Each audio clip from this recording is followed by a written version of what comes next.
आगे राजा रामपुर पहुंचने के लिए दूसरा रास्ता नहीं है। ब्रिज पार करते ही हम घर पहुंच जाएंगे। नहीं, मुझे डर लग रहा है। बस थोड़ी देर।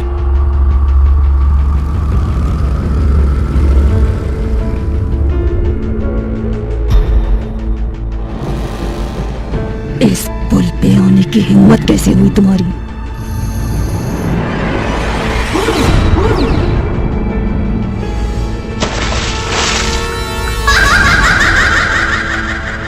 और एक अजीब सी हंसी उस रात के वीरान से सन्नाटे में गूंज रही।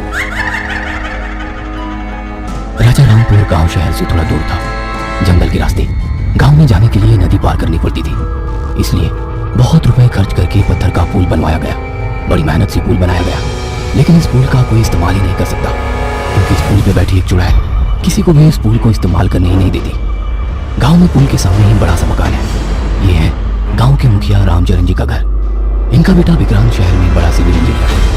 उसकी शादी 2 साल पहले राधिका से हुई, पर 2 साल बाद पहली बार लॉकडाउन की वजह से विक्रांत राधिका को लेकर राजा रामपुर आया।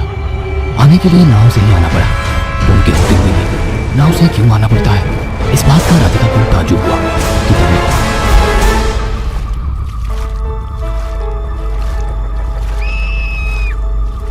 कि इसके बाद बोट वाले ने बताया, जरूर उन्होंने पुल से जाने की कोशिश की होगी साहब, तभी उस पुल वाले चुड़ैल ने इनको मार डाला होगा। यह सुनकर राधिका और ज्यादा डर गई। इस गांव में आते ही उसका इतना डरावना स्वागत हुआ कि अगली 2 रातें वो सो ना पाई। उसी रात में भी वही लाशें दिख रही थी।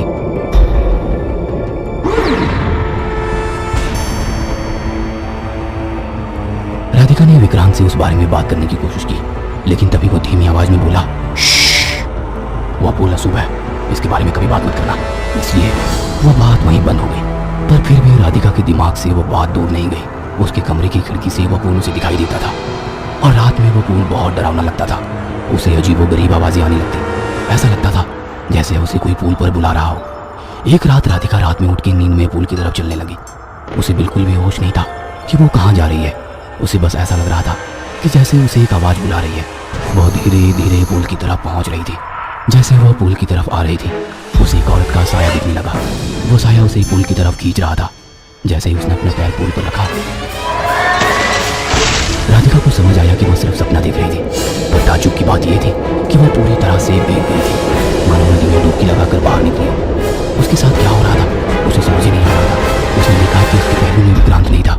इतनी रात विक्रांत कहाँ गया, ये ढूंढने के लिए राधिका निकल पड़ी।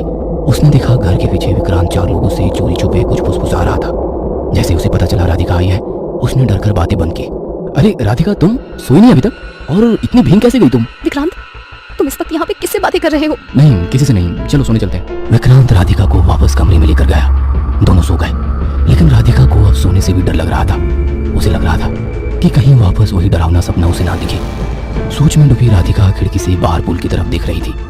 तभी उसे ऐसा लगा जैसे 3-4 लोगों के साए पुल की तरफ चुपचाप जा रहे हो। राधिका डर गई। वो विक्रांत को इस बारे में बताना चाहती थी, लेकिन विक्रांत गहरी नींद में था। राधिका ने फिर हिम्मत करके उन लोगों का पीछा करने की ठान ली। वो चुपचाप घर से बाहर निकली और पुल की तरफ जाने लगी। उसे खुदाई की आवाज सुनाई देने लगी। तभी उसे जोर जोर से हंसने की आवाज आने लगी। यह आवाज यकीनन उस चुड़ैल की थी। खुदाई की आवाज शांत हो गई और फिर 2-4 लोगों की चिल्लाने की आवाज आने लगी। ऐसा लग रहा था कि कोई उन पे बहुत अत्याचार कर रहा हो। राधिका घरेलू आवाजों का पीछा करते हुए पुल तक पहुंची कि तभी उस पर एक के बाद एक गोलों की बरसात हो। उसे अंधेरे में कुछ समझ नहीं आया, और जब उसने थोड़ा ध्यान देकर देखा तो पता चला वो गोली पत्थर या कुछ और नहीं, बल्कि 4 मर्दों की मुंडियां थी। एक मुंडी का चेहरा देखकर राधिका वैसे कांप उठी। ये 4 चेहरे उन लोगों के थे जिनसे थोड़ी देर पहले विक्रांत बातें कर रहा था। तभी चुड़ैल की आवाज गूंज उठी। इन 4 को पुल तोड़ने के लिए तुम्हारे पति ने भेजा था, लेकिन इनके खुद के सिर के टुकड़े टुकड़े हो गए। फिर से अगर ऐसी कोशिश की तो अंजाम पूरा हो सकता है। राधिका को यह देखकर चक्कर सी आ गई और वो गिरने ही वाली थी कि उसे किसी ने पकड़ लिया। राधिका ने जब सुबह आंखें खोली तो देखा वो अपने घर में थी। विक्रांत उसके पास ही परेशान होकर बैठा था।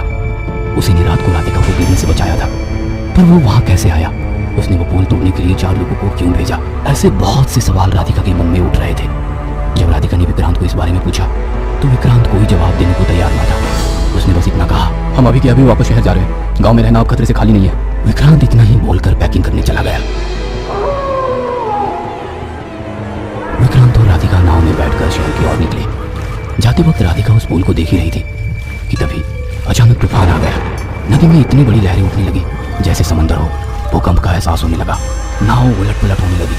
तभी उस चुड़ैल की आवाज आई, खबरदार, अगर इस गांव से बाहर कदम रखने की कोशिश की, विक्रांत और उसकी पत्नी अब इस गांव में कैद रहेंगे। अगर फिर से नदी पार करने की कोशिश की तो पूरा गांव तहस नहस कर दूंगी। वो देखने से पहले अगर आप इंडिया से हो तो लाइक करो, और अगर आप अदर कंट्री से हो तो कमेंट करो, और अगर आपने लाइक नहीं किया तो मैं समझ जाऊंगा आप अपने इंडिया से प्यार नहीं करते। इंडिया वालों ने तो अभी तक लाइक कर दी।